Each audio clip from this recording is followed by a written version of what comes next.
السلام عليكم ورحمة الله تعالى وبركاته. هذا الفيديو هذا سبيسيال واحد شوية، حيت جيت لكم من واحد المنطقة اللي قليل اللي كيعرفها في مدينة أكادير. جيت لكم من واحد المنطقة اللي هي جميلة وهادئة، ولكن لسوء الحظ مهمشة. هذه المنطقة هذه اللي معروفة بالدوار جو بونس أحوري، غادي نعاودو نكتشفو. وهذا الدوار، وهذا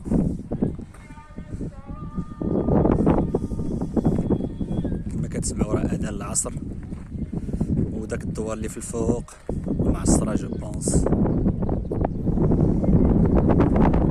شوفوا معايا الدوار كي داير. هاد الدوار هذا راه فيه غابات الاركان، سافو دير بان لاكتيفيتي اللي هي بريدومينونت هنا راه هي لاكراكولتير وشجرة اركان، والكسيبة هي المصدر الوحيد اللي رزق هذه الساكنة.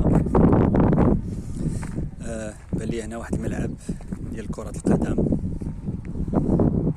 وهذا الفضاء هذا خاص بالأطفال والشباب اللي بغاو يمارسوا رياضة كرة القدم.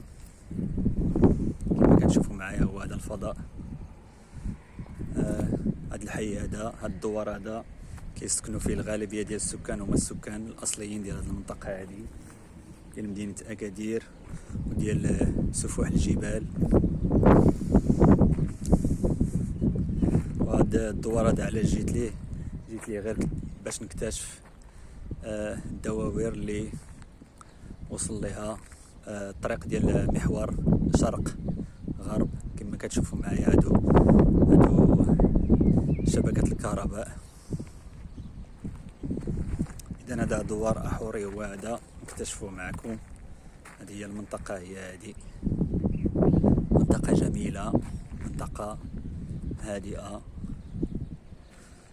خلال الحديث ديالي مع أحد الساكنة قال لي بأن المشكل اللي عندهم هو المشكل ديال الصحة والمشكل ديال التعليم، حيث أن الدوار ما كيتوفرش على كوليج، وكيضطروا التلاميذ أنهم يمشيو ويتنقلوا عبر الدراجات الهوائية. وسولت واحد التلميذ قال لي بأنه كيقرا في ثانوية الدرارقة، إذا راه كيضرب واحد المسافة اللي هي كبيرة. إذا كنطلبوا من المسؤولين أنهم يهتموا بهذه المنطقة هذه، أنها تنتمي إلى المغرب، ولكن هذا هو المغرب المنسي. شكرا لكم على تتبعكم، شكرا لكم على وفائكم، وإلى اللقاء في حلقة قادمة بحول الله.